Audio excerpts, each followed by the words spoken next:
Larch, please. A man of about 40 was calling her, wearing a well-worn suit of once good pinstriped cloth. He didn't strike her as being important at first glance, and she thought he might be a clerk or something. Lizzie got to her feet and followed him, not into an office as she expected, but to a large room where 2 men and 3 girls were working at benches. Hats were in various stages of development, piles of them everywhere. The floor was strewn with bits of felt, silk, and cottons, and several pins. Girls were machining felt or sewing on feathers and trimmings, but the men were either cutting or shaping the hats with the aid of steamers and moulds. This is the workroom. It's where you'll be working if we were to take you on as our apprentice, Miss Larch. What do you think of it? Lizzie was fascinated. It's very busy, sir, and it looks interesting. Interesting, eh? Do you think you'd like to work here? Yes, sir, if I were given a chance. What can you do? My aunt taught me to use a sewing machine, but I'd like to learn all of it. The cutting and the shaping and the trimming. She hesitated. Then, I'd like to design hats, sir. Would you indeed? He asked, his bright, beady eyes intent on her face. He was a small man, wiry, with a thin face, hair that was receding at the temples, and faded grey eyes. Are you any good? I shouldn't think so, Lizzie said honestly. My aunt says it's a waste of time, but Uncle Jack says my designs look pretty.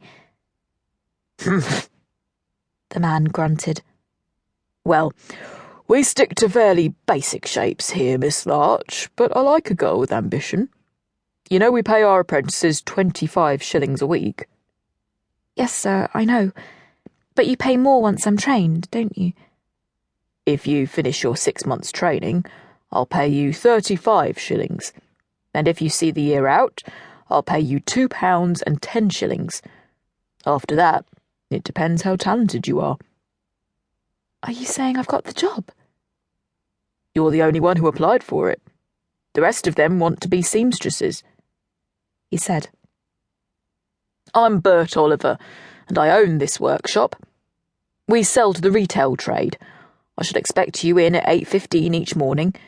For a start, you'll be sweeping up and making tea, but we'll teach you what you need to know, and we'll see if you're any good. Yes, sir, Mr. Oliver. Lizzie felt a tingle of excitement. Do I start on Monday? Do you have to give notice? I gave notice last week at the canteen and finished last Saturday. How old are you, Lizzie? I'm 20 next Saturday. His brows rose. You dress like a schoolgirl, Miss Larch.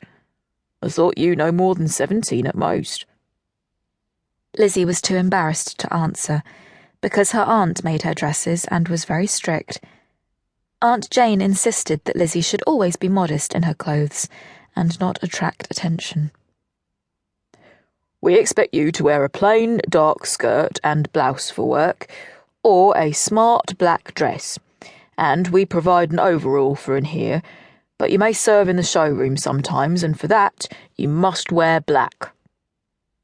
I've got a grey skirt and some white blouses, if that will do. I prefer black, but dark grey will do for now. Very well, Lizzie. Bring all your details of previous work in on Monday and give them to Mrs. Moore.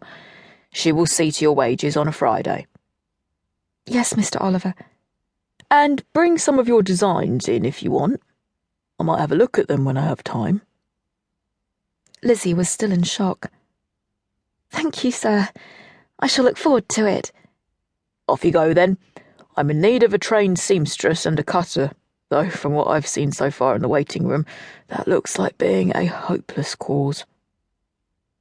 Lizzie returned to the waiting room, still feeling bewildered and unsure whether she was dreaming. Lizzie! Beth Court pounced on her. I got my job! What about you? I've been taken on as an apprentice, Lizzie said.